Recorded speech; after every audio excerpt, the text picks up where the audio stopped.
የድፍረታችሁ ጥግ አምላክ የተናገረውን ቃል ቅድመ ተከተሉን አዛብተህ አዙረህ አዟዙረህ ኢየሱስ ያመነ የተጠመቀ ይድናል ብሎ አለ። እናንተ ጋር ደግሞ የተጠመቀ ቆይቶ ያመነ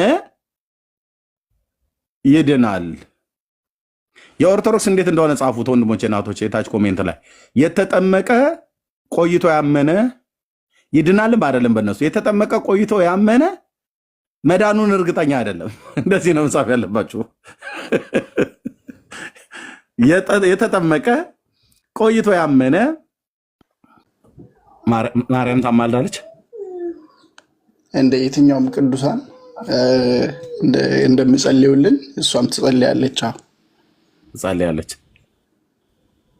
ኢየሱስስ አይጸልይም? ኢየሱስ ይጸልያል ሳይሆን አንዴ በሰራው ስራ እስከ ዘላለም ስለሚሰራ በሱ እናምናለን። ስለዚህ ያማልዳል። ያማለደው እስከ ዘላለም ይሰራል እና በሱ እናምናለን እና እንታመናለን። ስለዚህ አሁን ኢየሱስ ያማልዳል በሰማያት አማልዷል። አንዴ አማልዷል እንጂ አሁን አያማልድም።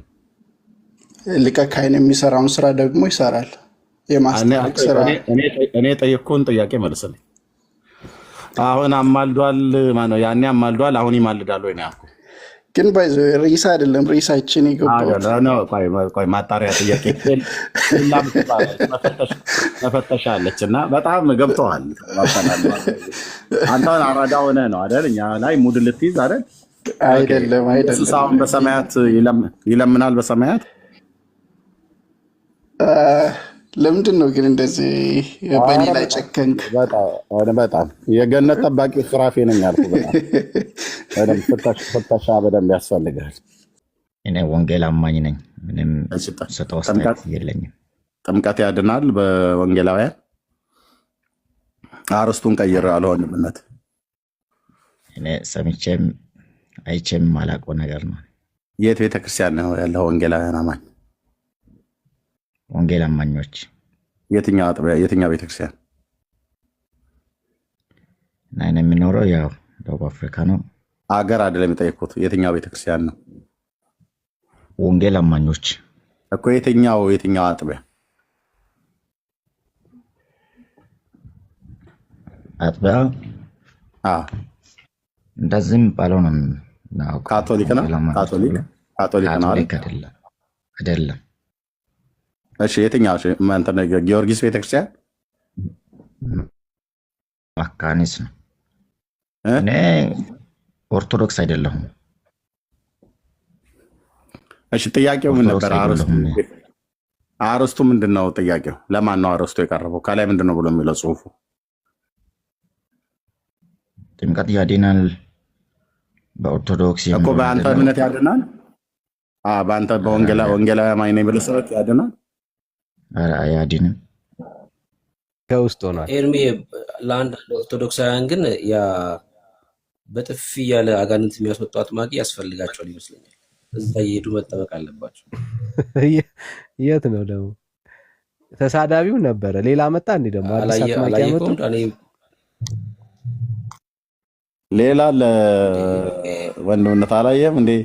ሲመታቸው ነስር በነስር የሚያደርግ ማለት አፍንጫዋን ከግንባሯ ጋር ሁሉ ጭምር አብሮ ጨፍልቆ ወርታች የሚረግጥ ማለት ነው። በጥፊ ታይሰን መጣ። በእንደሱ አይነት አገልግሎት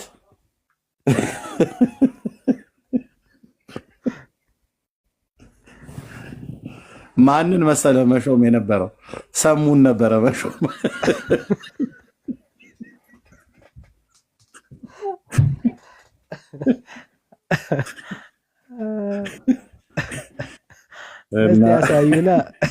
እስቲ ያሳዩን ጋይስ።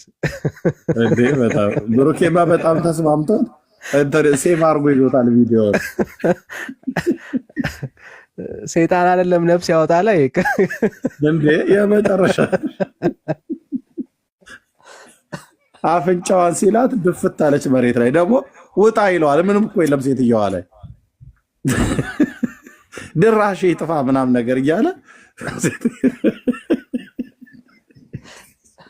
አንድ ያሳየን ሽማግሌ ነው ትዝ የሚሉኝ። አዎ ነው እሳቸው ያልፈዋል። እሳቸው ሆነ አዲስ ፋሽን መጥቷል። ሌላ እንዴት ነው ራጂ? እግዚአብሔር ይመስገን። እግዚአብሔር ይመስገን። ከየት ቤተ እምነት ነው? ከመካነ ኢየሱስ። ከመካነ ኢየሱስ እታች ረዱ አንተም ብለው አሁን መካነ ኢየሱስ ቤቱን እንኳን ራሱ አታውቀውም። ታጭረ ከመካነ ኢየሱስ ይላል። ኦርቶዶክስ ዶራ እየመጣ ድረስ ይሆናል። ማስረጃ ሲጠፋ እኮ መካነ ኢየሱስ ሆነች መደበቂያ። እንደ ኦርቶዶክስ በሙሉ ወደ መካነ ኢየሱስ ኦርቶዶክሳውያን በቃ እኛ ጋር ትምጡ፣ ወደ መካነ ኢየሱስ እዛ እናገኛቸዋለን። እዛ እናገኛቸዋለን። 6 ኪሎ አለ ጋይስ፣ በጣም ብዙ ቦታዎች አሉ። በ5 ኪሎ አለ፣ በየቦታው አሉ መካነ ኢየሱስ። ሂዱ እዛ ጌታን ተቀበሉ። እንጦጦ እዛ አሜሪካ ኤምባሲ በላይ አለ እንጦጦ መካነ ኢየሱስ። 6 ኪሎ አለ። ገርጂ አለ፣ ገርጂ ጊዮርጊስ ቤተክርስቲያን አካባቢ ገበያው ጋር ሄዱ። በቃ ቀረብ ወዳለበት እዛ እንገናኛለን።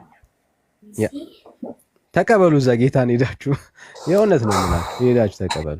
እሺ ኤርሚያስ ቀጠሮ ይዤ ቤት ካንተ ጋር እገባለሁ ብሎኛል። ቀጠሮ የምታስይዝልኝ ከሆነ ልጠይቀው ነው የገባሁት። ከየት ቤተ እምነት ነህ? ነግሬው ነበር፣ ለአንተም ነግሬዋለሁ። ነግሬሃለሁ፣ ታውቀኛለህ። መቼ ነው እሱ? አላውቅም ብራዘር፣ በግድ ወቁኝ። መቼ ነው እንደዚህ ተባባልን? አድቬንትስ ነኝ ስል አንተ በልዩ ሁኔታ አብለን እንገባለን ብላ አወርደኛል። መቼ? እሰማለሁ፣ ብዙ ጊዜ ያው እከታተላለሁ። ኢንቫይት አስገብተኝ የተጠይቀው መቼ ነው ነው ያልኩህ። ሰማለሁ፣ ግዴታ ነው መስማትማ። ትሰማኛለህ፣ ግዴታ ስለሆነ ችግር የለም ሰማለሁ። መቼ መቼ ነው የምትሰማኝ? ከስንት ጊዜ ጀምሮ ሰማኝ አይደለም። መቼ ነው ዲቤት እናደርጋለን ብያለሁ። 3 ሳምንት በላይ ነው። ኦኬ፣ የት ቤት ተገናኝተን ነው እንደዛ አልኩህ? የዳንኤል ቤት፣ እዚሁ ዳንኤል ቤት። ሞዴሬት ነበርክ። እኔ ከመጀመሪያ ሲያወራ በቃ እናንተ አድቬንቲስቶች ሰንበት ህግ ብለህ ጣልከኝ፣ ከአንተ ጋር ሌላ ጊዜ አወራለሁ አልከኝ። እሺ ብዬ ዝም አልኩኝ። በጠብቅ አልመጣልከኝ። ፈርቼ ነው እንዴ? ታዲያ ምን ፈርቼ ነው? ምክንያቱም ፍራቻ እንዳለለ አውቃለሁ። አንተ ቤት ነበር የተቀጣጠራችሁት? ኖ ቤቱ ነበር እንደቀጠርክ ወንድም ነው። ኤርሚያስ ያ ፍራቻ አለው ብያለሁ። ግን አንተም ሆነ ዳኒም በቃ በኦርቶዶክስ ላይ ያለውን ሁኔታ እንጂ ሌላዎቹን አብያተ ክርስቲያን ከአናካቴው ማውራት ስለማትፈልጉ ነው። አይ ብራዘር፣ እኔን ከሆነ ነገርከኝ ፈርቼ ነው። ምክንያቱም ሚካኤል ኢየሱስ ነው ብለህ ልታሳምነኝ ስለምችል ፈራው እና በዛ ይሆናል እንግዲህ ነው። እንደ እግዚአብሔርን ፍራ እንጂ እኔን ትፈራለህ ብዬ እንደዛ አይነት እምነት እንዳለለ አውቃለሁ። በዛ ደረጃ ፈራኸኝ ብዬ አለው። ግን ይቻላል ወይ ዲቤት ማድረግ? እንደዛ ስላልከኝ ነው። ካልፈለክ ደግሞ አንተን ማግፋትና ማስገደድ አልፈልግም። በምን ጉዳይ ነው ዲቤት ልታደርገኝ የፈለከው? ነው ርዕሱን እንመርጣለን። አንተን በሌላ ሁኔታ በምን ላይ ልታወራኝ ነው የፈለከው? እዚህ ነገር ነው። አንተ እኔ አድቬንቲስት ነህ ስልህ በአንተን ሌላ ሁኔታ ነው የማወራው። በዚህ ሁኔታ እዚህ አላወራህም ስላልከኝ እኮ በምን ጉዳይ እንዳወራህ እስኪ አሁን ፈለክ? ምንድን ነው አንተ ተዘጋጅቼበታለሁ ብለህ ያልከው? የትኛውን በየትኛው እንዳወራህ ነው የፈለከው? አንተ እኮ ስላገለልከኝ እኮ ነው። በምን እንዳገለልከኝ እኮ አውቄ ላወራ ነው ወንድምዬ። በምን ጉዳይ እንዳወራህ ነው? እሺ በወንጌል ነው የማወራው። እኔ ምን ብለህ ነው የምታወራኝ? ወንጌል ምን ኢየሱስ ያድናል ነው ወይስ? እሱማ እንደሚያድን አንተም ታምናለህ፣ እኔም አምናለሁ። እሺ ሚካኤል ኢየሱስ ነው ልትለኝ ነው? ያም አይደለም። ቅዳሜ ሰንበት ነች ለእኛ ትሰጣለች ልትለኝ ነው? እቺ ቅዳሜ የተቸገረች እኔ ቅዳሜ ሆነ ሌላም ሆነ ድቤቱን ከአድቬንቲስት በቃ አሁን የለም ማለት ነው። በምንም ልታወራኝ ዝግጁ አይደለህም? አለኝ በሺ አለኝ እኮ። በምንድን ነው ልታወራኝ ፈለግከው? በህግ ማውራት እፈልጋለሁ። ህግ ማለት በኢትዮጵያ ፍትሐ ብሔር ህግ ነው። በፍትሐ ብሔር ወንጀለኛ መቅጫ ከፈትከው? አሁኑ ድቤቱን አሁኑኑ ከፈትከው? ኖ በወንጀለኛ መቅጫ በፍትሐ ብሔር ነው ወይስ ምንድን ነው? ስለ ወንጌል ነው። አምላካዊ ህግ ነው ማውራ። ተሽሯል ታውራ። የትኛውን ምኑን የተሻረው? የትኛው ምኑን የተሻረው አልኩ? 10 ትእዛዛትና ሰንበትን አቅፎ የተሻረ ነው አልክ።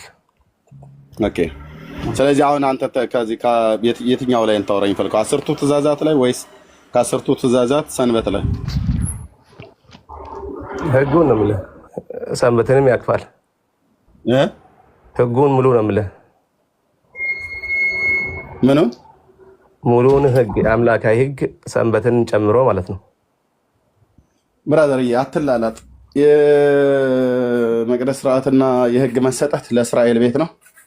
አንተ ጣዖት አምላኪ የነበር ከአሕዛብ ነህ። እሺ፣ ለአንተና ለእኔ ለዓለሙ ሁሉ የሰጠው እግዚአብሔር ህጉን ሳይሆን የህጉ ፍጻሜ የሆነውን ልጁን ኢየሱስ ክርስቶስን ነው። በቃ እዛ ውጭ አሁን ስለ ህግ ብሉይ ኪዳን ላይ አሁን ከኔ ጋር ልታወራ አንድ ጊዜ ኔትወርክ ያለቀ ሽንት የመጣብኝ እናቴ የጠራችኝ ብለህ ነው የምትወጣውና ምንም እሱን ቶ የሚጠቅምህ በእርግጥ ጌታን አግኝተው ከሆነ የህግ መሰጠት ለእስራኤል ቤት ነው። የመቅደስ ስርዓት ለእስራኤል ቤት ነው። ከህግ በላይ የሆነውን የህጉ ፍጻሜ የሆነውን ልጁን ኢየሱስ ክርስቶስን ሰጥቶናል። በእርሱ ካመንክ የዘላለም ህይወት አለ። በእርሱ ካላመንክ ግን ከኃይሉ ክብር ርቀህ በዘላለም ጥፋት ወደምትቀጣበት ወደ እሳት ባህር ነው የምትገባው ማለት ነው። ስለዚህ ያ ሳይሆን በእውነተኛ ትምህርት፣ በእውነተኛ የወንጌል ስብከት ጌታችን ኢየሱስ ክርስቶስን አምነህ እሱን ተቀበል ብራዘር፣ እንጂ ለአሕዛብ ቅዳሜ ሰንበትን ሻባትን አክብሩ ብሎ እግዚአብሔር ለማንም አልሰጠም። የህጉን መሰጠትንም የሰጠው እግዚአብሔር፣ የመቅደሱ ስርዓትንም የሰጠው እግዚአብሔር ለአይሁድ ቤት ነው እና ከመንገድ ተጠርቀው የተወገዱ የአገልግሎት ስርዓቶችን አንተ እዚህ አምጥተህ ህይወት ልሰጥ አትችልም። ቅዳሜ ሰንበት ነው ብለህ አምጥተህ ቅዳሜን አክብሩ ምናምን ነገር ብሎ የሚል ይሄ ዝም ብሎ ተልካሻ የሆነ ትምህርት ነው ብራዘር። ምክንያቱም ቅዱስ ጳውሎስ ማንም ስለ ሰንበት ስለ ወር መባቻ እንዳይፈርድባችሁ እነዚህ ሊመጡ ላሉ ነገር ጥላ ናቸው፣ አካሉ ግን የክርስቶስ ነው ብሎ በቆላስይስ መልእክቱ ላይ አካሉ ክርስቶስን ሰብኮናል። አካሉ በተገለጠበት ስለ ጥላ አታውራ። ሰንበት ጥላ ናት፣ ፋሲካ ጥላ ነው፣ በዓለ ሃምሳ ጥላ ነው። እነዚህ በሙሉ ይናገሩት የነበረው ስለ መሲሁ መምጣት ነው።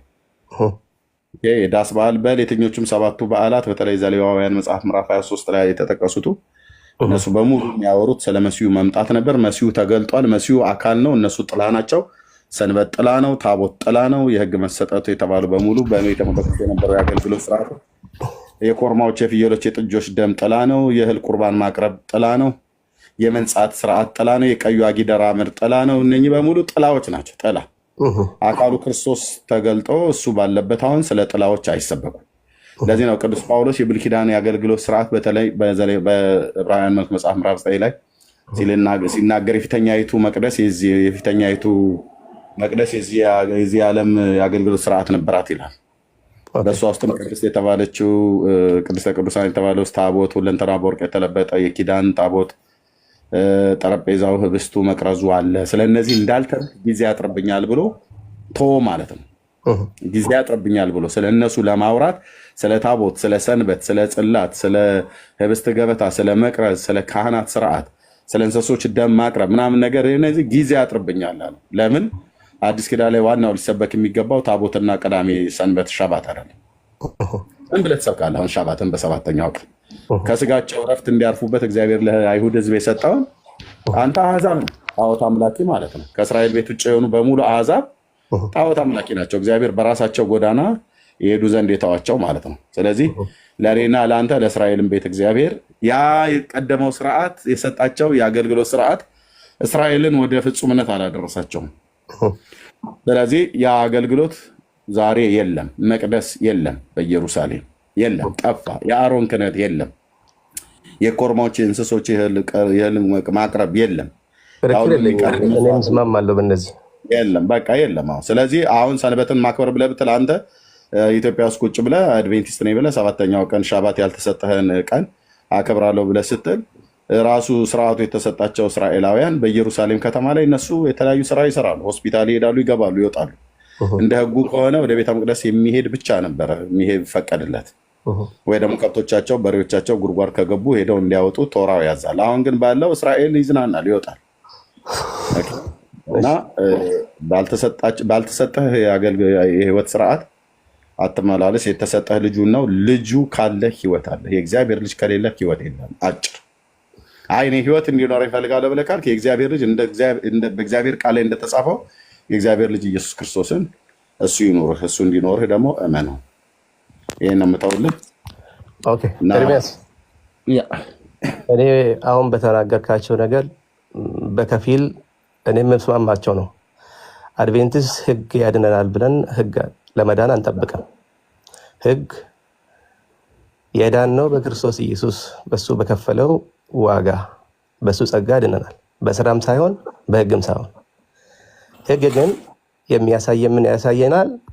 ህግ ጉድለታችንና እንከናችን የሚያሳየን መስታወት ነው፣ አያድነንም። ስለዚህ ቅድም ያልካቸው ሁለት ህግጋቶች ነበሩ የተሻሩና የተጠረቁ። እነሱ ሴሪሞኒያል ሎው ይባላል፣ የሙሴ ስርዓት፣ የሙሴ ህግ፣ እነሱ ተሽሯል። ሁለት ሰንበት አለ በእስራኤሎች። አንደኛው የእስራኤል ልጆች ከግብፅ ሀገር የወጡበት ፋሲጋ የሚበሉበት መባቻ ያለው በዓሉ እስከ 7 ቀን የሚበላበት ሰንበት ይባላል። ሰንበት ማለት እረፍት ማለት ነው። ሁለተኛው ሰንበት ግን የጌታ ቀን ተብሎ ከህግጋቱ ደግሞ 4ኛ ትእዛዝ የእግዚአብሔር ሰንበት ይባላል። ያ ሰንበትና ይሄና ሰንበት አንድ አይደለም። አይሁዶች ይሄንን ስርዓት እንዲጠብቁና የፋሲካን ስርዓት ሊያስቀጥሉ በመኮሩበት ጊዜ አብቅቷል፣ ይሄ አሁን የነገር ጥላ አለው፣ ክርስቶስ እውነተኛ በግ ሞቷል፣ ማንም ስለ ሰንበትና ስለ መባቻው አይወቅሳችሁ፣ ይሄ ሁሉ ለነገር ጥላ አለውና ተሽሯል ይላል። እሱ ተሽሯል፣ እስማማበታለሁ። ያ እውነተኛ ፋሲካ በእውነተኛ በግ ስለተተካ እስራኤል ልጆች አሁን የግብፅን ባርነት የወጡበት የሚያስቡበትና የዳስ በዓል የሚበሉበት ሰንበት የለም። ይሄኛው ሰንበት ግን የእስራኤል ሰንበት ነው ያልከው ሰንበት እግዚአብሔር የኔ ነው ይላል፣ ቀኔ ይለዋል። ስለዚህ ሰንበትን ብቻ ስንሽር አትግደል፣ አታመንዝር፣ አትስረቅ፣ በሐሰት አትመስክር የሚሉ ትእዛዞች አሉ። እነዚህ ትእዛዞች የእስራኤል ብቻ ነው የተሰጠ ብለን የምናስብ ከሆነ በሲና ላይ ተራ ላይ የሰጠው ህግ በአዲስ ኪዳን በሁለት ጠፍንጎታል። እግዚአብሔርን በፍጹም ልብ በፍጹም ሐሳብ ውደደው፣ ባልንጀራህን እንደ ራስህ ውሰድ ብሎ ሁለቱን አንድ ላይ ጠምሮ በሁለት ጠፈነገው። ያ ማለት ምንድን ነው? ከ1 እስከ 4 ያለው ስለ እግዚአብሔር የሚያሳይ ከቁጥር 6 አንስቶ እስከ 10 እናትና አባትን አክብር ብሎ እስከ 10 ሲሄድ ስለ ወንድሜ፣ ስለ ጎረቤቴ፣ ስለ እኔና ስለ አንተ ነው። ያ አሁንም አትግደል፣ አታመንዝር፣ በሐሰት አትመስክር የሚለው ህግ ለዘላለም ይኖርና ክርስቲያን ሊተገብር የሚገባ ፕሪንሲፕል ነው። እሱም በራሴ ተገብራለሁ ካልከኝ አልተገብረውም። ኃይል በሚሰጠኝ በክርስቶስ ኢየሱስ ሁሉን እችላለሁ ጳውሎስ እንዳለ በተሞላት በመንፈስ ቅዱስ እግዚአብሔር ይሄን ነገር መፈጸም እንድችል ፍቃዴ ከሆነ እግዚአብሔር ኃይል ሰጥቶኝ ለርቶኝ ይሄ ሁሉ የምትለው ግማሹ የሚመለከተንን ግማሹ የማይመለከተንን ነው የምታወራው። ኦኬ አሁን እኔ ጠይቆ እናንተ ሻባት ብላችሁ የምታከብሩት የትኛውን ነው? አራተኛውን ከ10 አራተኛውን ቀን አይደል? ሰባተኛው ቀን ሰባተኛው ቀን ሰንበትን ማለት ነው አይደል? አዎ። ኦኬ እሱን አክብሩ ብሎ ያለበት ለአሕዛብ አክብሩ ያለበትን የእግዚአብሔርን ቃል ነገር እኛ አሕዛብ ነበርን በእምነት እኮ ንገረን። ነው ለአሕዛብ እሱን ቀን አክብሩ ብሎ ያለው። እኛም እኮ ኤርሚያስ አንተ እኮ በእምነት እኮ የአብርሃም ልጅ ነው። ብራዘር አልጠየኩም ጥያቄ። እሱን ለአሕዛብ ማለት በዛኛው ኪዳን በቀደመው ኪዳን ስርዓት በዛ መነጽር በዛ ሚዛን የምትመዝነው በዛ ቃል አሕዛብ እሱን ያክብሩት ብሎ ያለበት አክብሩት ብሎ ያለበትን ቦታ እሱን ነገር ኦኬ። ህጉ በሙሴ ቢሰጥም እኮ ለአሕዛብ አልተሰጣም የሚል ህግ ነው። ሰባተኛውን ቀን የጠየኩን ጥያቄ በደምብ ስማ። ለሁለተኛ ጊዜ አሁንም ጠየቅኩ።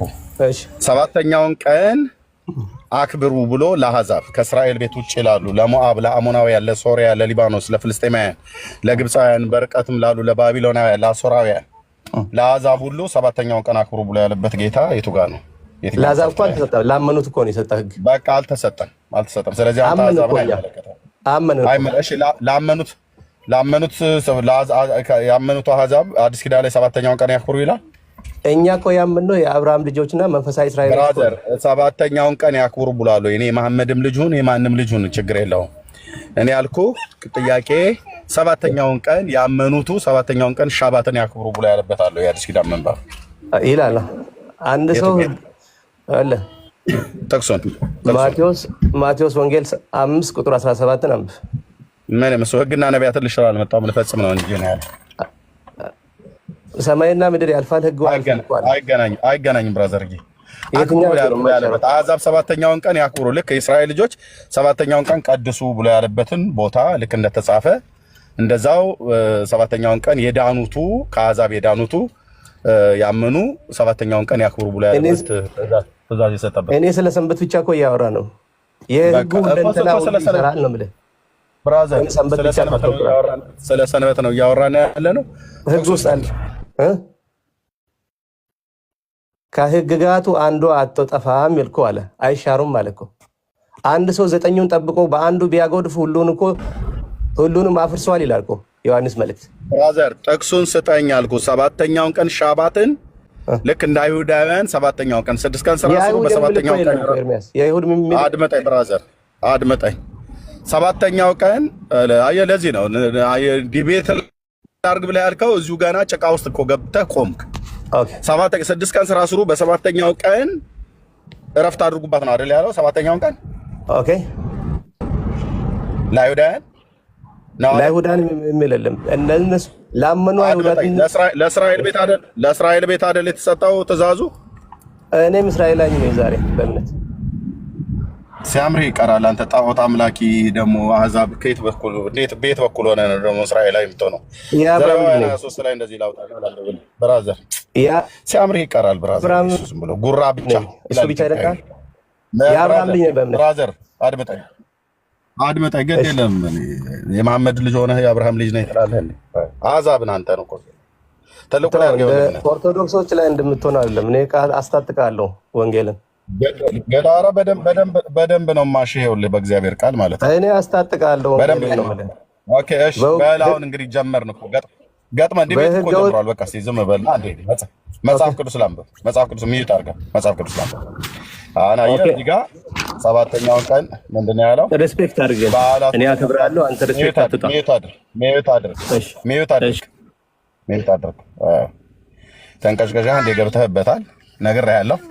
አንድ ቴክ ሁለት ያለው ከዚህ በኋላ እኮ ኤርሚያስ ሬስፔክት አረጋለሁ። ማን እህትዬ ካልሆነ ያልተገባ ቃል አታውራ።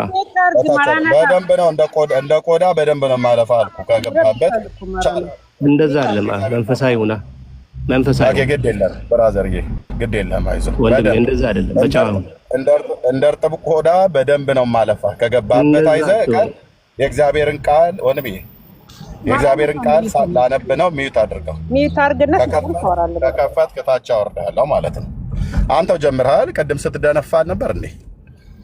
ዲቤት ላደርግን የመጣው ብለኛል። እስቲ እንደው ቀለል ባለችዋ ልጀምርህ ብዬ ነው። እስቲ እሺ፣ ምን አለ? ዘሌዋውያን መጽሐፍ ምዕራፍ 23 ቁጥር 1 ጀምሮ ልብ በሉ። ለእስራኤል ቤት አልተሰጠም ብሏል። እሱ እንዲህ ይላል። እግዚአብሔርም ሙሴ እንዲህ ብሎ ተናገረው፣ ለእስራኤል ልጆች እንዲህ ብለህ ንገራቸው። ኦኬ፣ ንገራቸው፣ የተቀደሱ ጉባኤያት ብላችሁ የምታወጇቸው በዓላቶቼ የእግዚአብሔር በዓላት እነዚህ ናቸው ይላል። አሁን ማይክ ከፈተና አውራኝ። የተቀደሱ ጉባኤያት ብላችሁ የምትሏቸው የምታወጇቸው በዓላቶቼ ብሎ ያለው ለማን ልጆች ነው እንዲበል ብሎ ያለው? ማይክን ክፈትና አውራኝ። ለእስራኤል ልጆች አለቀ። ህጉ የተሰጠው ለማን ነው?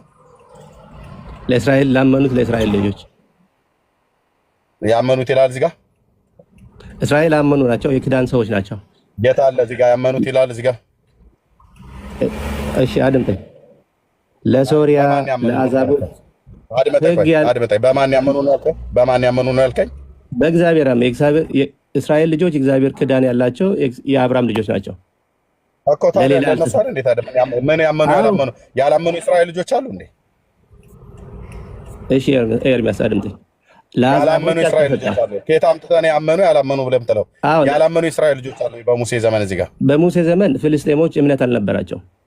ሶሪያ እኔ ጠየቅኩት አለ ስለ እስራኤል ልጆች ማለት የእስራኤል ልጆች ተብለው ያመኑና ያላመኑ የሚባሉ አሉ ወይ ነው ብያልኩ። ኖ እምነት ላላቸው ለእስራኤል ልጆች ነው እምነት ያላቸው ለማለት ብዬ አዛም መለያ ነው። አሁን የተጠየቀው እምነት ላላቸው ለእስራኤል ልጆች ብሎ ይላሉ። የዚህ ጋር ለአዛቦች አልተሰጠም ለእስራኤል ማለት እኮ አድመጣኝ። እምነት ላላቸው ብለህ ካልክ እምነት የሌላቸው ተብሎ የሚባሉ አሉ የእስራኤል ልጆች። እንደዛ ማለት አይደለም።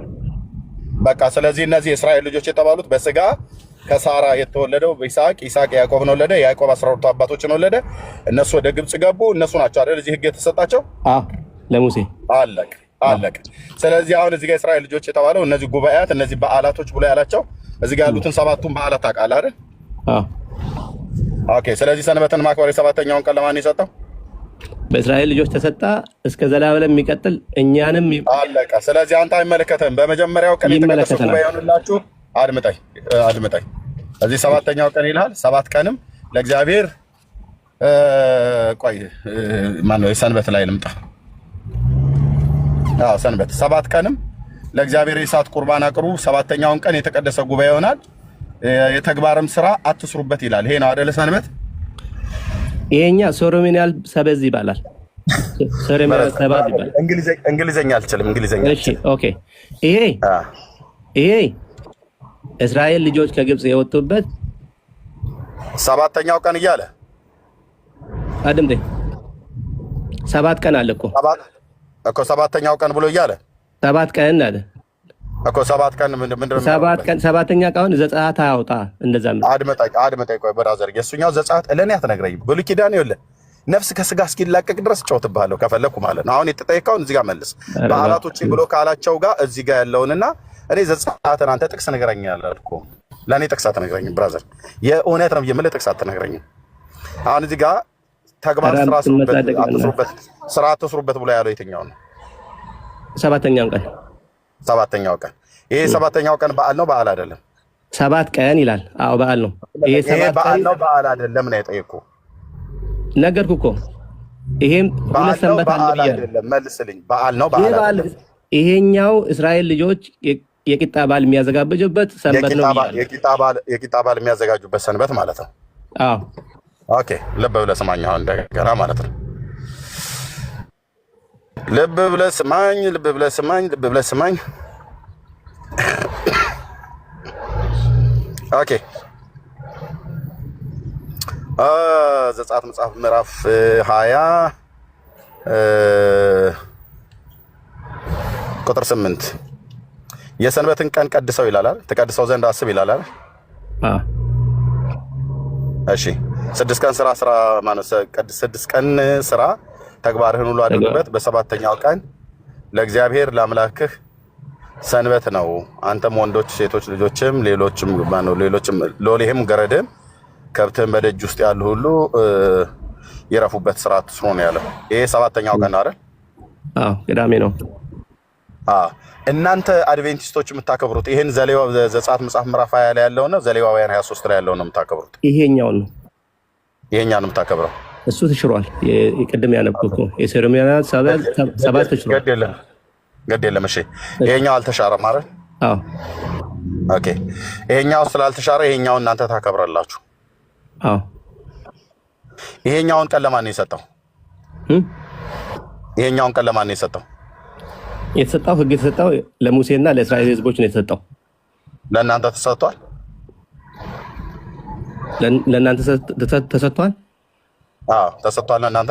እኔማ እዛም አልነበርኩ አዛብ ነበርኩ እኮ ተሰጥቷል ወይ ታዲያ? አሁንማ በእምነት እኮ የተሰጣው ብራዘር ተሰጥቷል ወይ? ቀኑ ተሰጥቷል ወይ? ህጉን የተሰጠኝ ለእናንተ ህጉን የተሰጠኝ ቀኑ ተሰጥቷል። 7ኛው ቀን አክብር ተብለህ ህጉ ነው 4ኛ ህግ ውስጥ 10 ትእዛዝ እኮ ይሄ ህግ ነው ህግ አይደለም? ህግ ነው 10 ትእዛዛት ውስጥ። ስለዚህ 7ኛው ቀን አድምጠኝ ብራዘር፣ 7ኛው ቀን ይሄንን እንድታከብሩ ተሰጥቷል ወይ? 10 ትእዛዛት እንዲጠብቅ ተሰጥቶኛል። 4ኛው ይሄኛውን ስለዚህ ከ10ቱ ትእዛዛት ይሄኛውን 7ኛውን ቀን እንድታከብር ማለት ነው። ስታከብር ምን እያደረክ ነው የምታከብረው? እሺ ጥሩ ነው። እሺ እድል ስጠኝ። እሺ አንዴ ካምቦት ወይት ምን እያደረክ ነው የምታከብረው? እሺ አይሁዳውያኑ እንደሚያከብሩበት ነው የምታከብረው ወይስ እንዴት ነው የምታከብረው? እሺ ልመልስልህ። መልስልኝ። እሺ አመሰግናለሁ። እኛ የሰንበት አጠባበቅ አይሁዶች አክርሮ ሰንበትን አጠባበቅ አልጠይኩም። የእናንተን እንዴት ነው የምታከብረው? አድምጥ። የአይሁድን ንገረኝ አልኩ። የአይሁድን ለእኔ ተወው ብራዘር። እሺ የራስህን ንገረኝ። እኛ ኦኬ አርብ ፀሐይ ግባት አንስቶ እስከ ቅዳሜ ፀሐይ ግባት ድረስ የአምልኮ ቀን፣ ቅዳሜ የእረፍት ቀን ስለሆነ በዛ ቀን የስራ ተግባር አንሰራም። የሚያስገድደን ነገር የምንሰራ ነገር ካለ በሰንበትን አፍርሰን የምንሰራባቸው አግባቦችና አጋጣሚዎች አሉ። ለምሳሌ ኦኬ። ስለዚህ እናንተ አርብ ከሰዓት በኋላ እና ቅዳሜ ፀሐይ ፀሐይ ከገባች በኋላ ፀሐይ ሲጠልቅ ማለት ከሰዓት በኋላ ማለት ፀሐይ የሚጠልቀው ከሰዓት በኋላ ነበር። እሺ እና አርብ ከሰዓት በኋላ ማለት ፀሐይ ሲጠልቅ የሚገባው የአይሁድ ሻባትን እና ቅዳሜ ፀሐይ እስኪጠልቅ ድረስ ያለውን እሱን አድመጠኝ ብራዘር፣ የአይሁድ ነው። ኦኬ ለአይሁድ ነው የተሰጠው። ቀኔ ይላል እግዚአብሔር ቀኔ ለእነሱ ተሰጠ እንጂ የኔ ቀኔ ብራዘር ልክህን ማወቅ አለብህ ብራዘር። አንተ ዘንዶ አምላኪ፣ ተራራ፣ ወንዝ፣ እንጨት፣ ዛፍ አምላኪ የነበር ከአሕዛብ ነህ። የአይሁድ የህግ መሰጠቱ ለእስራኤል ቤት ነው። እነሱ ነበሩ አምላክ የነበራቸው፣ እነሱ ናቸው ስርዓት ያላቸው። አንተ እባብ፣ ጓጉንቸር፣ ጢንዚዛ ምናምን ነገር ዛፍ፣ ተራራ፣ ሸለቆ ምታመልክ የነበርክ ነህ። ቤተሰቦች፣ ዘር፣ ትውልድ በሙሉ ከዛ የተቀዳ ነው። አሕዛብ ነህ። ጀንታይል ማለት አሕዛብ ነው። ለእስራኤል ቤት የተሰጠው ኪዳንና ስርዓት የህግ መሰጠት አልነበረህም ማለት ነው። አቅምን ማወቅ ጥሩ ነው። ስለዚህ ይሄን ለማን የተሰጠው የስል ቅድም ለእስራኤል ቤት ነው ብለኛል። ለእስራኤል ቤት ነው ብለህ ካልከኝ በኋላ እስራኤላውያን ናቸው አሁን አርብ ሻባት ከገባ ፀሐይ ከገባ በኋላ አርብ ማለት ነው ሻባት ብለው የሚያከብሩት ማለት ነው። አንዳንዶቹ በስርዓት የሚያከብሩ፣ አንዳንዶቹ ደግሞ በሰላላ መላላ ነገር በሆነ ነገር የሚያከብሩት ማለት ነው። አንተ እንደዚህ ብለህ እንድታከብር ማን ነው የፈቀደልህ ነው የምልህ። እሺ ኤርሚያስ አመሰግናለሁ ለጥያቄው። እኔ አንተ እንዳልከኝ አሕዛብ ነበርኩኝ ከእስራኤል ወገን። በቃ አለቀ። ስለዚህ የህግ መሰጠት አልተሰጠህም ማለት ነው። ሰንበት እንድታከብር አልተሰጠህም ኤርሚያስ። እሺ አልተሰጠህም። በቃ አልተሰጠህም። አታድክመን ብራዘር፣ አልተሰጠህም። ባልተሰጠህ እኛ እኮ በእምነት እናንተም የአብርሃም ልጆች ወንድምዬ፣ በሀገራችን ንግግር የእርጎ ዝንብ የሚባል ነገር ታውቃለህ? በማይመለከተው ባልተፈቀደላት ውስጥ ጥልቅ የምትል ማለት ነው። አልተሰጠህም ብራዘር። በቃ እንዳልተሰጠህ በጣም ተስፋ ላስቆርጠ ስለፈለኩ ነው። የሰባተኛውን ቀን ሰንበትን ማክበር የተሰጠው ለእስራኤል ቤት ነው።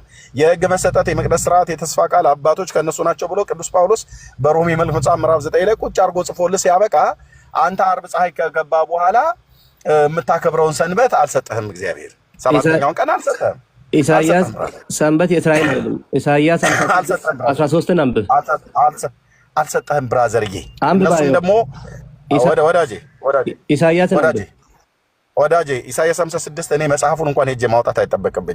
ማዳኔ ሊመጣ ሚዩት አድርገው 58 አይደለም 59 56 ቁጥር 4 ከአንድ ጀምሮ ያለው ማለት ነው። 58 ከቁጥር 13 ኦኬ 58 13 እሺ ቴንክ ዩ። እንደውም ልምጣልህ እሱም ለማን እንደተባለ ማለት ነው። 56 ነው የጠቀስከ መስሎኝ ነው።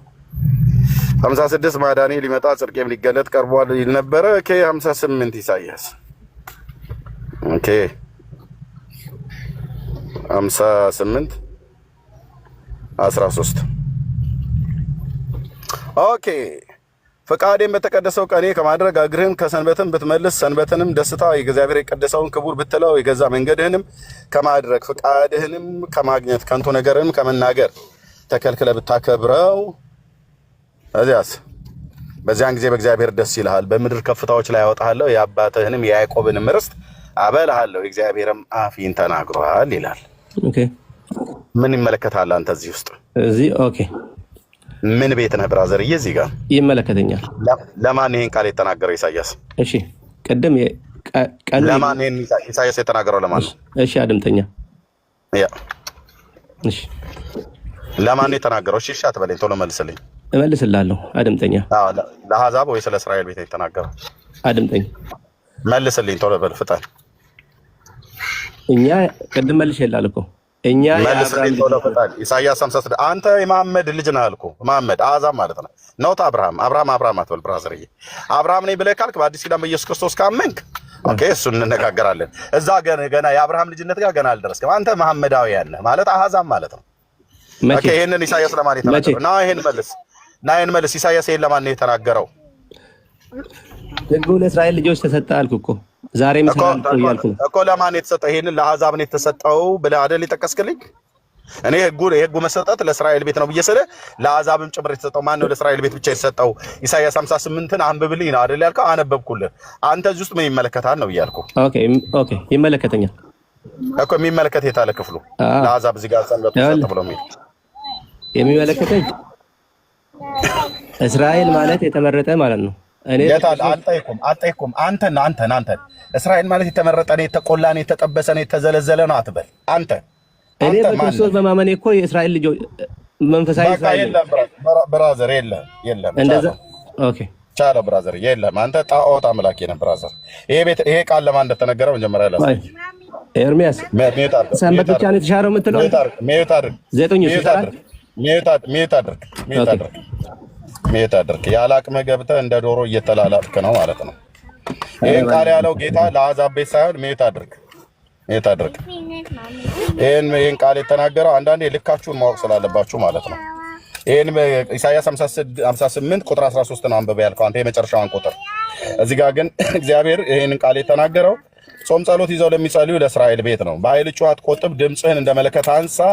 ለሕዝቤ መተላለፋቸው ለያዕቆብ ቤት ኃጢአታቸውን ነገር። ለያዕቆብ ቤት የተነገረ ነው። ብራዘርዬ አንተ አይመለከትህም። አንተ ዛፍ አምላኪ ነህ። አንተ ዘንዶና እባብ አምላኪ የነበርክ ጣዖት፣ ተራራ፣ ወንዝ፣ ሸለቆ ታመልክ የነበረ ቦሮንትቻ፣ ቃልቻ ምናምን ነገር እንደዚህ ጠንቋይ እንደዚህ ታመልክ የነበርክ ማለት ነው። የእስራኤል አምላክ እግዚአብሔርን አታውቀውም ነበር። ኢሳያስ ይህን የዛሬ 2700 ዓመት ሲናገር ለያዕቆብ ቤት እንዲበል ነው ያለው። ዕለት ዕለት ይፈልጉኛል፣ መንገዴን የሚያውቁ ዘንድ ይሻሉ፣ ጽድቅን እንዳደረገ ሰው የአምላካቸውን ፍርድ እንዳልተሰወ ሰው እውነተኛ ፍርድ ይለምኑኛል፣ ወደ እግዚአብሔር መቅረብ ይወዳሉ። ለእነሱ ነው የተነገረው ብራዘር። ለእነሱ ሲናገር ቁጥር 13 ላይ ምን አለ እዚህ ጋር እንደዚህ አላቸው። ቁጥር 13 አንተ ያልከውን አውዱን እንኳን ጠብቀው ራሱ አያነቡላችሁም፣ አይነግሯችሁም። ፈቃድህን በተቀደሰው ቀኔ ከማድረግ እግርህን ከሰንበት ብትመልስ ሰንበትንም ደስታ እግዚአብሔር የቀደሰውንም ክቡር ብትለው የገዛ መንገድህን ማድረግን ፈቃድን ከማድረግ ከንቱ ነገርም ከመናገር ብትከለከልና ብታከብረው በዚያን ጊዜ በእግዚአብሔር ደስ ይልሃል። በምድር ከፍታዎች ላይ አወጣለሁ፣ የአባትንም የያዕቆብንም ርስት አበላለሁ። የእግዚአብሔርም አፍ ተናግሮ አይደል ለእስራኤል ቤት መነገሩ ለአባትህ ለያዕቆብንም ርስት ነው ያለው። ያዕቆብ ያንተ አባት አይደለም ብራዘር። በክርስቶስ ኢየሱስ አምነህ ከሆነ አብርሃም፣ ይስሐቅ፣ ያዕቆብ አባቴ ነው ብለህ የምትለው በአዲሱ ኪዳን በኢየሱስ ክርስቶስ ስታምን ነው እንጂ አንተ ያኔ ያዕቆብን አባቴ ነው ብለህ ልትል መብት የለህም። ይስሐቅ አባት አይደለም፣ አብርሃም አባት አይደለም። አብርሃም አባቴ የሆነው ሊሆንም የሚችለው በክርስቶስ ኢየሱስ ካመንክ በኋላ ብቻ ነው። እንደ ተስፋው ቃል በገላትያ መልእክት መጽሐፍት ላይ እንደ ተስፋው ቃል አብርሃም ተስፋው ቃል ወራሾች ናቸው ተብሎ ስለተጻፈ ማለት ነው። ከዛ ውጭ አንተ ዘንዶ አምላኪ ይሄ ኢሳያስ ለዚህን ህዝብ ተነገረለት ሳለ አንተ እናትና አያትህ በትውልድ ማለት እናትና አባትህም ያን ይሉ የአንተ ዘር ምንጅላት የተባለው ወደ ኋላ ብትሄድ እንደ ቅቤ ዛፍ እየቀባ የሚሰግድ ለእባብ፣ ለሸለቆ፣ ለወንዙ፣ ለተራራው፣ ለጊንጡ፣ ለጉርጡ ማለት ነው። በዚህ ዘመን አሕዛብ በገዛ መንገዳቸው እንዲሄዱ እግዚአብሔር አሳልፎ ሰጥቷቸዋል። ጣዖት አምላኪያን ነበሩ። መተህ የማይመለከትህን ያልተሰጠህን ትእዛዝ የሌለህበትን ትእዛዝ ሰባተኛውን ቀን መቀደስን ማክበርን እግዚአብሔር ለእኛ ሰጠን ምናምን ብለህ ስትል አታፍርም?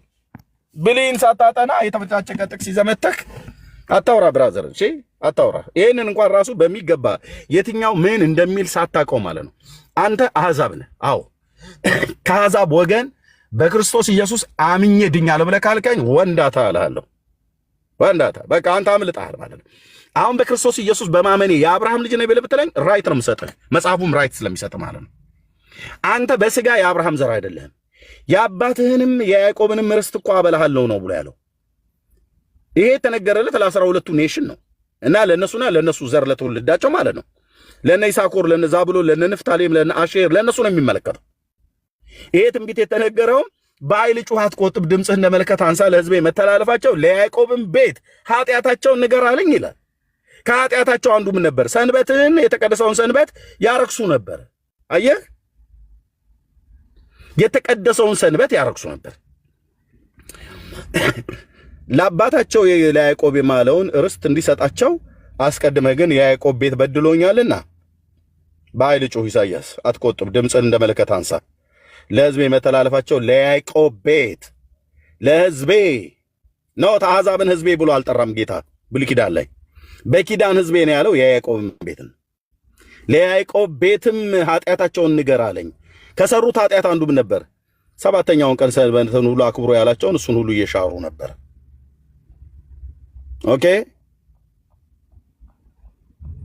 ኦኬ ሰባተኛውን ቀን ሰንበትን ሁሉ ይሽሩ ነበር ማለት ነው። ስለዚህ ባልተሰጣችሁ ነገር ላይ አትላላጡ። ክርስቶስ ለእኔና ለአንተ በደልና ኃጢአት ይሞት ዘንድ እግዚአብሔር ልጁን ሰጠው። በቃ በእርሱ የሚያምን ሁሉ የኃጢአቱን ይቅርታ እንዲያገኝ ማለት ነው። በክርስቶስ ነህ፣ ከዘላለም ፍርድ ድነሃል። በክርስቶስ አይደለም። የፈለገ ሰንበት ያልተሰጠህን ሰንበት 7ኛው ቀን ተሰጠኝ፣ 9ኛው ቀን ተጨመረልኝ፣ 10ኛው ቀን ተቦነሰልኝ እንትን ብሎ በዚህ ጋር መጥቼ ምናምን ነገር ብለህ ብትል አንተን አይመለከትህም ይላል እግዚአብሔር። አይመለከትህም። ባልተሰጠ አትላላጥ። የተሰጠህ ልጁን ነው። እግዚአብሔር ልጁን ነው የሰጠህ። የሕግ ፍጻሜ የሆነው ልጁን ነው የሰጠን። ለአሕዛብ ለአይሁድም ለአሕዛብም ልጁን ነው የሰጠን። ይሄኛው ስርዓት ግን የተሰጠው ለእስራኤል ቤት ነው። ሰንበትን የማክበር የሕግ መሰጠት የመቅደስ ስርዓት የተስፋ ቃል አባቶች ለእነሱ ናቸው ይላል ቅዱስ ጳውሎስ ማለት ነው። አለቀ። ኦኬ። አሁን ሰንበት ብቻ ነው ያልተሰጣኝ ወይስ አትግደል፣ አታመንዝር የምለውን ሕግም አልተሰጣኝም? ብራዘርዬ ሰንበቱን በመጀመሪያ አመንክ፣ ከዛ ወደዛ እንሄዳለን። ሰንበቱን አመንክ እንዳልተሰጠህ 7ኛው ቀን ሰንበት ብቻ እኮ አይደለም የተሰጠው። ማስታወሻ ያዝ፣ እነግርሃለሁ ብራዘር በደንብ አድርጌ። አሁን አድመጠኝ። አሁን አንድ ብጠይቅህ 2 አትመልስም ብራዘር። እኔ ጥያቄ አለኝ። ጥያቄ ካለ ጠይቃለህ። አሁን ሰንበት 7ኛው ቀን ለአንተ እንደተሰጠህን ያወቅኸው ወይስ እንዳልተሰጠህ አመንክ? ኦኬ 7ኛው ቀን ለአንተ እንደተሰጠህን ያመንከው ወይስ እንዳልተሰጠህ አመንክ? በስጋ የተሰጠው ለእስራኤል ሕዝቦች ነው። በስጋም በነፍስም ሰንበትን ማክበር እግዚአብሔር ለአሕዛብም ለአይሁድ በስጋ እንዲያከብሩ ክርስቶስ ላመኑት ግን አድምጠኝ። አሕዛብ ግን በስጋም በነፍስም እንዲያከብሩት ሰንበት ብሎ የሚል የለም፣ አልተሰጠም። ቀንበር አትጫንብን፣ ቀንበርህን ሰብረዋለሁ ማለት ነው። ቀንበር አትጫን። ባልተሰጠ ነገር ላይ ቀንበርህን ተሸክመህ አትላላጥ። ኦኬ። በስጋ ለእስራኤል ሕዝብ ነው የተሰጠው። በስጋ ለእስራኤል ሕዝብ ነው የተሰጠው 6 ቀን ስራ ሰርቶ በ7ኛው ቀን እንዲያርፍ፣ ከምን ከስጋው ድካም እንዲያርፍ፣ እንዲተኛበት፣ እንዳይሰማራ ጌታ ሰጥቶታል ለእስራኤል ቤት። አሕዛብስ አይመለከተው። የእርጎ ዝንብ መስሎት ሐዋርያቱና ክርስቶስ አልጠበቁትም እንደ ሰንበትን። ብራዘር አትላላጥ። ኢየሱስ ማለት ኢትዮጵያዊ እንዳይመስልህ፣ አይሁዳዊ ሰው ነው። አድምጠኝ። ኢየሱስ አይሁዳዊ ሰው ነው። ሰንበትን ሻባትን እንኳን ራሱ ቢያከብር አይሁዳዊ ሰው ነው። ጳውሎስ አይሁዳዊ ሰው ነው። 12 ሐዋርያት ያንተ ወይ ወላይታ ወይ ከምባታ ወይ አማራ ወይ ኦሮሞ ትግሬ አይደሉም። እነሱ አይሁዳውያን ናቸው። እነሱ እንኳን ቢያከብሩት ጌታ ሕጉን እስከሰጣቸው ዘመን ድረስ አክብረውታል። ወደ አይሁድነት እኮ የገቡ አሕዛቦች እኮ ሰንበትን ይጠብቁ ነበር። አይመለከትም። አንተን አይመለከትም። አሕዛቦች እኮ ወደ አይሁድነት የገቡ አይመለከትህም። አሕዛቦች እኮ ነበር ወደ አይሁድነት የገቡ። አልተጠየቅም። የማይመለከትህን አታውራ። አንተ ሰው የማይመለከትህን አታውራ። ወደ አሕዛብ የገቡት ወደ ይሁዲነት የገቡት እንደነ መቶ አለቃው ቆርኔሌዎስ አይነት በአይሁድ ግዝረት ተገዝረው የገቡ ናቸው። አንተ አልገባህም። ባልገባህ ላይ እኔ ስለ አንተ ሳወራህ ስለ ቆርኔሌዎስ አትንገረኝ። ወንድሜ ይቅርታ ቋንቋ ካስቀየመ ዝም ብለህ አትንተፋተፍ፣ ዝም ብለህ አትጫር። እንደ ዶሮ የእግዚአብሔር የአምላኬን ቃል አትጫጫረው። ኦኬ። የገቡቱ ተገርዘው ኪዳኑ በሚጠብቀው መሰረት የቁልፈተ ስጋቸው ተገርዞ ማለት ነው። አንተ በአይሁድ ኮሄን በአይሁድ ካህናት ተገርዛል እንዴ? አልተገረዝክም። የተገረዝከው ኢትዮጵያውያን ላይ ሸልፈታቸውን ወንዶች ስለሚገረዙ በዛ ነው የተገረዝከው። ወደ ይሁዲነት የገቡ አሕዛብ የሉም ብለህ ትላለህ እንዴ? ማን አሉ ብለህ ትለኛለህ እንዴ? እኔ እንዳሉ መቼ ጠፋኝ? ይሄ መቶ አለቃው ቆርኔሌዎስ አንዱ ወደ ይሁዲነት የገባ ነበር፣ በሐዋርያት ሥራ መጽሐፍ ምዕራፍ 10 ላይ ያለው ማለት ነው። በጣም ብዙ አሉ ወደ ይሁዲነት የገቡ። ጥያቄ ተቀበላ ብራዘር፣ እዛም አታቡካ። አንተ መጀመሪያ ሰንበት እንዳልተሰጠህ አወቅህ ወይስ አላወቅም? ሰንበት ዛሬም ላመኑት ሰዎች ይሰራል ሕጉ ብያለሁ። ብራዘር አንተ እንዳልተሰጠህ በመጀመሪያ አወቅህ ወይ? ለእስራኤል ቤት እንደተሰጠህ አወቅህ ወይ? ለአሕዛብማ እኮ አልተሰጣም እኮ ነግሬያለሁ። አለቅ። ስለዚህ አንተ ጣዖት አምላኪ ነህ፣ አልተሰጠህም ማለት ነው። እኔ ክርስቶስን አምኛለሁ። ለጣዖት አምላኪ ዘር አድምጠኝ ብራዘር። አንተ በክርስቶስ ኢየሱስ አምኛለሁ ብለህ ያልከው አሁን ነው።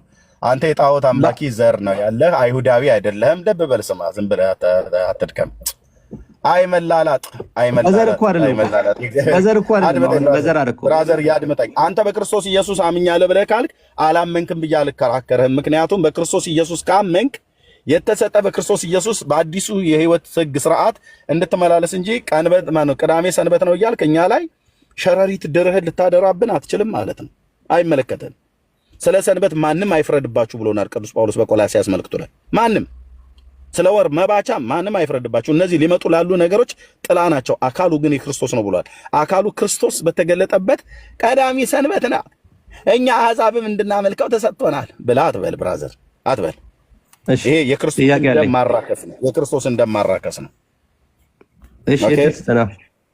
ስለዚህ እኮ እሰጥሃለሁ። ስለዚህ ሰባተኛውም ቀን ይሁን ዘጸአት መጽሐፍ ምዕራፍ 20 እንደዚሁም የዛ ዘሌዋውያን መጽሐፍ ምዕራፍ 23ም ላይ አይሁድ ፋሲካን 7 ቀን ቂጣ በልተው የወጡበትም ታላቁ ሰንበት የተባለውና ይሄኛው ሰንበት ሁለቱንም አይመለከትም፣ የለህበትም። አንተ ልታፍር ነው የሚገባው። አንተ አንገትን ቀና ማድረግ ያለብህ ቀና ካደረክ ያደረከው በክርስቶስ ብቻ ነው። በአይሁድ ፊት በሙሉ አንገት ደፊዎች ነበርን። በአይሁድ ፊት በሙሉ እንዲህ እየተባልን የምንባል ነበርን። ብራዘር አቅምን ማወቅ ጥሩ ነው። ካላወቅ እኔ አሳውቅሃለሁ ብራዘርዬ። ኦኬ ካላወቅ እንደዚህ ላሳውቅ። ቆይ ላሳውቅ። ስለዚህ እናንተ አስቀድሞ በስጋ አሕዛብ የነበራችሁ ይላል አይደል ብራዘር? ተናግሬያለሁ፣ ቅድም ነግሬያለሁ። ወድሜ ለእኔ ጥቅስ አትነግረኝም ስልህ ለኔ ወንድም በራስህ እስክሪብቶ ያልጫልኩ ነገር ላይ ለምትነሳለህ ለኔ ይሰራል እኮ አድመጥ ብራዘር እኮ ለአንተ ይሆናል። ለኔ አትነግረኝም ጥቅስ ምንድነው? ኤፌሶን ብለህ ለኔ አልነገርከኝ። የነገርኩህን ልብ ብለህ ሰማኝ። አስቀድሞ ስጋ አሕዛብ የነበራችሁ ይላል አይደል? አዎ በእስራኤል ዘመን ማለት ነው። እስራኤል በነበሩበት ዘመን አስቀድሞ በስጋ አሕዛብ የነበራችሁ በስጋ እጅ የተገረዙ በስጋ እጅ የተገረዙ የተባሉት እነማን ናቸው? እስራኤላውያን ናቸው አይደል? ልክ ነው። ያልተገረዙ የተባሉት አሕዛብ ናቸው አይደል? አዎ። አንተ በስጋ እጅ ከተገረዙት ወገን ነበርክ ወይስ ካልተገረዙት ወገን ነበርክ? አንተ ካልተገረዙ ከአሕዛብ ወገን ማለት ነው። ለዚህ ነው ጣዖት አምላኪ ነብይ። የኔን ዘር አታውቀውም፣ ገና አልነገርኩም ብራዘር። አንተም ያው ዘሬ አይሁዳዊ ልሁን አልሁን በምን ታውቃለህ? አንተ አይሁዳዊ ነህ በምን ታውቃለህ? አላውቅም። ቆጥረህ ካስገባኝ አይሁድ። ስለዚህ ተው ገና የኔን ትውልድ ባላወቅበት አታውራ። ግን አንተ ጣዖት አምላኪ እንደነበርክ ግን እወቅ። ይህችን ብቻ ነው ላስተምርህ የምፈልገው። ምክንያቱም ያልተገረዘ አሕዛብ ነህ። በስጋ እጅ ያልተገረዙ የተባሉት አሕዛብ ናቸው። የተገረዙ የተባሉት ኪዳን የተሰጣቸው እስራኤላውያን ናቸው። ስለዚህ በዚያን ዘመን ይላል። በየትኛው ዘመን? በዛኛው ለእስራኤል የግርዘት ኪዳን ተሰጥቶ በስጋ እጅ የተገረዙቱ ኪዳን ያለው እስራኤል ተብሎ በተባለበት እና ያልተገረዙ የተባሉ አሕዛብ በተባሉበት በዚያን ዘመን ከእስራኤል መንግስት ርቃችሁ ይላል። ለተስፋውም ቃል ኪዳን እንግዶች ሆናችሁ በዚህ ዓለም ተስፋ አጥታችሁ ከእግዚአብሔር ተለይታችሁ ያለ ክርስቶስ ነበራችሁ ይላል አይደል? ማንን ነው እንደዚህ ብሎ የሚለው? አሕዛብን ነው አይደል? በቃ ከእግዚአብሔር ተለይተህ በዚህ ዓለም ተስፋ አጥተህ ለተስፋው ቃል ኪዳን እንግዳ ሆነህ ከእስራኤል መንግስት ርቀህ የነበርክ የተጣልክ፣ ኦኬ ጣዖት አምላኪ፣ ድንጋይ አምላኪ፣ ተራራና ጨረቃ፣ ወንዝ፣ ፀሐዩን የምታመልክ፣ ዛፍ ቅቤ የምትቀባ፣ ቦሮንትቻ ቃልቻ እያልክ የምትል የነበርክ ትውልድ ነህ። ስለዚህ ያ ኪዳን ለአንተ አልተሰጠህም። በዛ ኪዳን ውስጥ ያለ የአገልግሎት ስርዓት ለአንተ አልተሰጠህም። እኔና አንተ ሌላውንም ትውልድ የሚያካትት ራሱ እስራኤልንም ጭምር የሚያካትት እንዲህ ይላል። አሁን ግን ይላል በቃ ከዚህ ጀምረን ማውራት ያለብህ አንተ። አሁን ግን ማለት መቼ? ክርስቶስ ኢየሱስ ከመጣ በኋላ። እናንተ በፊት ርቃችሁ የነበራችሁት ከየት? ከእግዚአብሔር መንግስት ማለት ነው። እነማን ናቸው? አሕዛብ። በክርስቶስ ኢየሱስ ሆናችሁ በክርስቶስ ደም ቀርባችኋል። ሃሌሉያ ማለት አሁን ነው። እዚህ ጋር ነው አሁን አንተ እንደተፈታ እምቦሳ መፈንጠዝ ያለብህ ማለት ነው። በክርስቶስ አምነህ ከሆነ እሱ ነው። ምክንያቱስ በቀደመው ስርዓት ውስጥ ተስፋ የሌለህ እንግዳ የሆንክ ያልተገረዝ ተብለህ ኪዳን የሌለው ሻለፈታም እየተባልክ የምትጠራ ዳዊት ጎልያድን በጠራበት ማለት ነው። ይሄ ያልተገረዘ ሻለፈታም ብሎ ያለው ማለት ነው። እና አሕዛብ በሙሉ ሻለፈታም ነበር ማለት ያልተገረዘ ኪዳን የሌለው ማለት ነው። አለቅ። አሁንስ ግን አሁን በክርስቶስ ኢየሱስ ካመንክ የተገረዘ ያልተገረዘ የለም። ባሪያ፣ ጨዋ፣ ወንድ፣ ሴት የለም። በክርስቶስ ኢየሱስ ቢሆን ማንም አዲስ ፍጥረት ነው ብሎ ባለው እዚህ ጋር ነው አንተ እንደ ጮቤ መርገጥ ያለብህ። በክርስቶስ አምነህ ከሆነ ማለት ነው። እንደተፈታ እምቦሳ መፈንደቅ ያለብህ እዚህ ጋር ነው። ለምን? በክርስቶስ በማመንህ ለአብርሃም ዘር የተነገረው የተስፋን ቃል ወራሽ ሆነሃል ማለት ነው እንጂ ወደ ኋላ ሄደህ አትላላጥ። ለአንተ አልተሰጠህም። ያልተሰጠህን ከየት አምጥተህ ነው ተሰጠኝ ብለህ የምትለው? እዚያ ዘመን ላይ እስራኤል ብቻ ነበር እግዚአብሔር በእስራኤልን ብቻ ነበር ህዝቤ ብሎ የሚጠራ ነበር። በኪዳን ህዝቡ ስለሆነ ማለት ነው። ባልተሰጣችሁ ላይ የሆኑ የተበጫጨቁ ጥቅሶች መሪዎች ብለው ያሉ ይመጡና ይነግሯቸዋል። እናንተ መጽሐፍ ቅዱስን አታነቡም፣ ያችን የተበጫጨቀ ጥቅስ ይሰጧቸዋል። ቀደም አሁን አንተ እንደተቃቀስከው ማለት ነው። እና ሄደህ ስታነባው አንተን የሚመለከት አይደለም። ለያዕቆብ ቤት እንዲበል ነው ብሎ ያለው በስጋ የያዕቆብ ልጆች የሆኑ ከ12ቱ ነገድ አባቶች የተወጣጡቱ የተወለዱቱ ልጆቻቸውና የነሱ ልጆቻቸው ያ የኪዳን ስርዓት ተሰጥቷቸው ነበር። አሕዛብን ሁሉ ጭምር ከእስራኤል ቤት ውጪ ላሉትም ራሱም እስራኤልን ሁሉ ጭምር ኢንክሉድድ አድርጎ አዲስ ፍጥረት ሊያደርግ የሚችል ጌታ መጣ ማለት ነው። ስለዚህ ምን ይላል? እናንተ ነገር ግን አሁን ግን እናንተ በፊት ርቃችሁ የነበራችሁ በክርስቶስ ኢየሱስ ሆናችሁ በክርስቶስ ደም ቀርባችኋል። እርሱ ሰላማችን ነውና ሁለቱን ያዋሃደ ማንና ማንን ያዋሃደው? እዚህ ጋር ክራይስት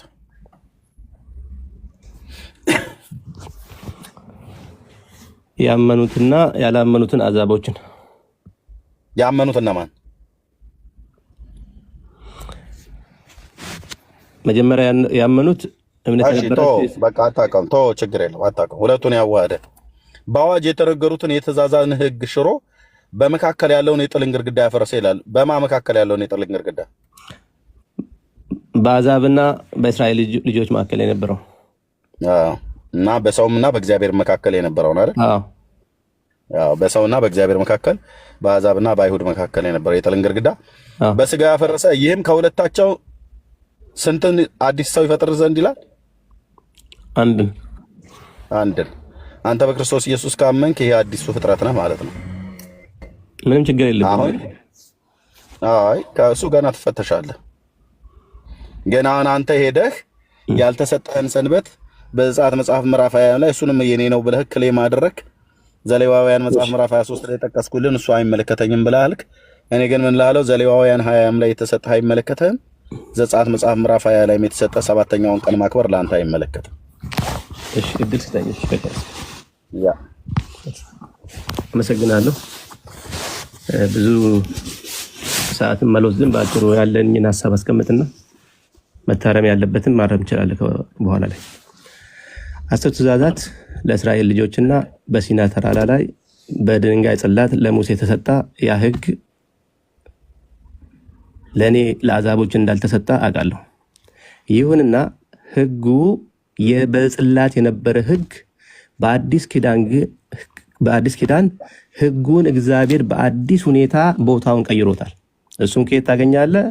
ዕብራውያን እሱን አልጠየኩም። እሱንም አሁን ከነገርከኝ ሮሜ መልክ መጽሐፍት ላይ ሕጉ መንፈሳዊ እንደሆነ ኦኬ በደንብ ይናገራል ቅዱስ ጳውሎስ ማለት የቀደመችው ትእዛዝ ሕጉ መንፈሳዊ ንጹህ እንደሆነ ሮሜ አይደለም ማንበብ የፈለኩት እኮ እድል ስጠኝና ልጨርስ። ኖ እኔ ስለ ሕጉ አይደለም ያወራሁ። እኔ ያወጋሁህ ስለ ሰንበት ተሰጥቶኛል ብለህ ስላልከው ነው። እሱን እንጂ እኔ አትስረቅ፣ አትግደል፣ አታመንዝር ብሎ የሚለው ብሉይ ኪዳን ላይ ኃጢአት ሆኖ አዲስ ኪዳን ላይ ጽድቅ ነው አላልኩም። አዲስ ኪዳንም ላይ ኃጢአት ነው። ብሉይ ኪዳን ላይ ኃጢአት የነበረው አዲስ ኪዳን ላይ ኃጢአት ነው። ሰባተኛው ቀን እናንተ 7 ዴይ አድቬንቲስት ብላችሁ ስለምትሉ ያቺ ስለ 7 ዴይዋ አውራ፣ ስለ 7 ዴይዋ ሌላ እንዳታወራ። አድምጠኝ። የመጀመሪያ ቃል ኪዳን የነበረ ከእስራኤል ሕዝብ ጋር ቃል ኪዳን እንደነበረ አውቃለሁ። እሱ ችግር የለኝብኝም ማለት ነው። እግዚአብሔር እንደ አዲስ ግን ዕብራውያን ምዕራፍ 10 ቁጥር 15 ላይ በመንፈስ ቅዱስም ደግሞ ስለዚህ ይመሰክራል ይላል። ከዚያ ወራት በኋላ ከእነርሱ ጋር የሚገባው ኪዳን ይህ ነው ይላል ጌታ፣ በልባቸው ሕጌን አኖራለሁ በልቦናቸውን ውስጥም እጽፋለሁ ይላል። የመጀመሪያው ሕግ በድንጋይ እንደተጻፈ አልጠየኩም። እሱም የኔ ጥያቄ አይደለም። የኔ ጥያቄ በድንጋይ ጽላት ላይ ዘጸአት መጽሐፍ ምዕራፍ 32 ላይ ተጽፏል። ወንድሜ የኔ ጥያቄ አይደለም። 7 ዴይ ላይ ና እና ሕጉ በመጀመሪያ የኔ ጥያቄ ላይ አውራ። ያችን ሰባተኛ ቀንህን 7 ዴይስ አድቬንቲስት ብላችሁ የምትሏት እሷን እውነት አድርጋት። አድምጠኝ። 7 ዴይስ ብሎ የሚለውን በደንብ ስማኝ። ስላልሰማኝ ነው ያስቆምኩ። እኔ ረጅም አውርቻለሁኝ። ስቶፕ። ኦኬ ወገኖች፣ ስቶፕ። ብሎክ እንዳልጀምር እሺ ወገኖች፣ አትንቀዥቀዡ። እኔ ነኝ የማወራው፣ አትንቀዥቀዥ። እንድሪያስ ብራዘር አትንቀሽቀሽ። የጠየኩትን ጥያቄ ሰምቻለሁ ነው ብሎ ያለኝ። በጠየኩት ጥያቄ ላይ 7ኛውን ቀን ነው እንዲያወራ የፈለኩት።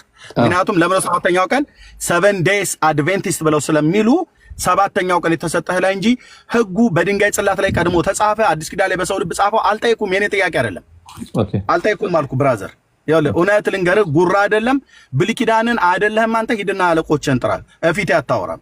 ስለ እውነት ነው የምነግርህ። የቀደመው ኪዳን ላይ ድንጋይ ጽላት ላይ ጽፎ ሰጠ። ዘጸአት መጽሐፍ ምዕራፍ 32 ላይ ኦኬ። እሱ በድንጋይ ጽላት ላይ የተጻፈውን አሁን ጌታ በኤርምያስ መጽሐፍ ምዕራፍ 31 ላይ ሕጌን በልባቸው ጽላት ጽፏለሁ በልቦናቸውም አኖራለሁ ብሎ እንዳለ እሱኛው ኪዳን አይደለም የጠፋኝ። እኔ የጠፋኝ ቅዳሜ ሰንበት ነው ብላችሁ ክሌም ያደረጋችሁት እናንተ ሻባት እናከብራለን ብላችሁ 7 day አድቬንቲስት ብላችሁ ያላችሁባትን ስያሜ እሷን ያቺን ቅዳሜን እኔ ፊት እውነት አርጋት ነው ብዬምልህ። ቴንክ ዩ ኤርሚያስ ስለ ስርቆት፣ ስለ ዝሙት፣ ስለ ውሸት ኃጢአትነት ንገረኝ አላልኩም። እሺ እሱ በአዲስ ኪዳንም ብሉይ ኪዳን ላይ ኃጢአት ሆኖ አዲስ ኪዳን ላይ ጽድቅ ነው አላልኩም።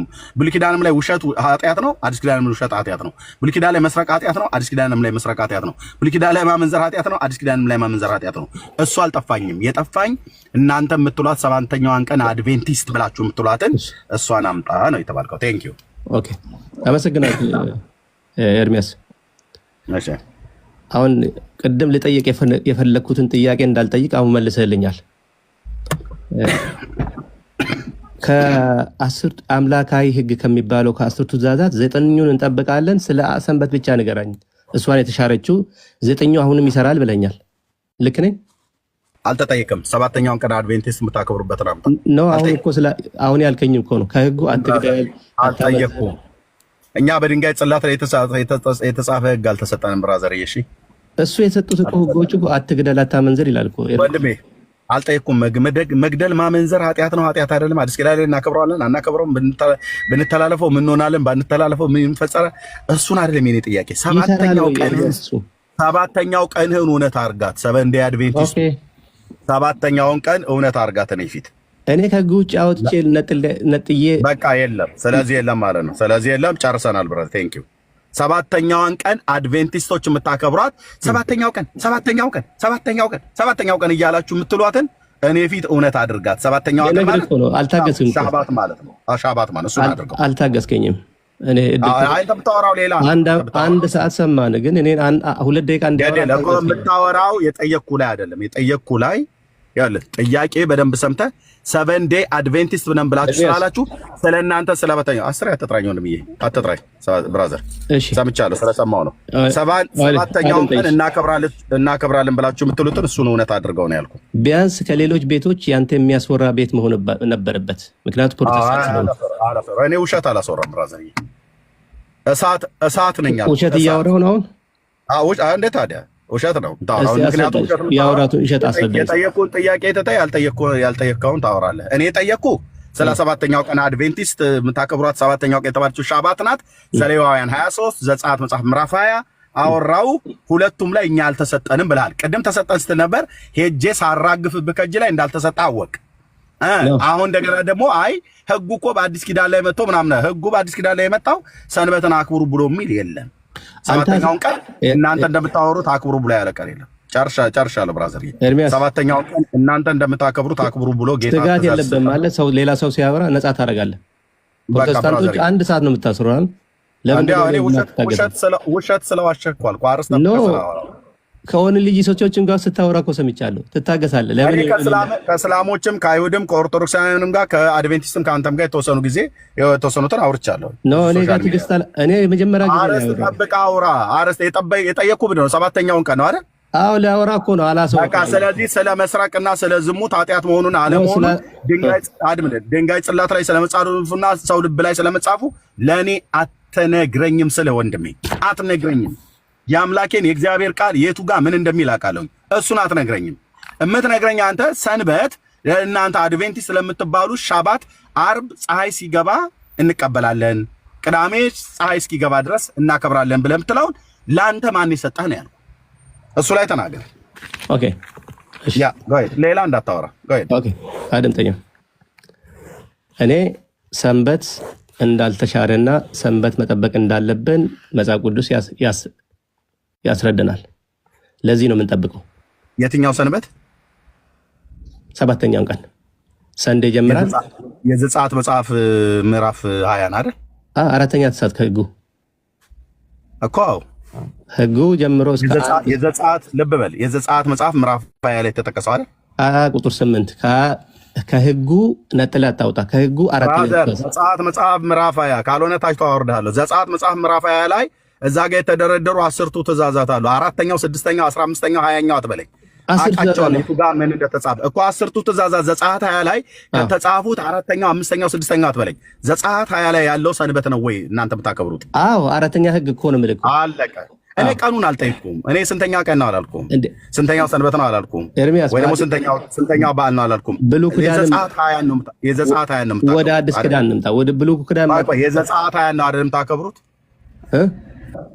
የዘጸአት 20 ነው አይደል የምታከብሩት? ዘጸአት 20 ላይ ያለው ነው ሴሬሞኒያል ሰባት ሳይሆን የዘጸአት 20 በቃ የዘጸአት 20 6 ቀን ስራ ሰርተው በሰባተኛው ቀን ነው የሚያርፉበት የነበረው አይደል አይሁዳውያን? አዎ እሱ በዓል የተሰጠው ለአይሁዳውያን ብቻ ነበር አይደል? በክርስቶስን ሲከተሉ የነበሩትን ጴጥሮስ የጠይቁን እዛ ጥንቱ መሰረቱ ላይ ነው። ክርስቶስ መሐመድ አየለ ምናምን ነገር አትበል። እዛ መሰረቱ ላይ ነው።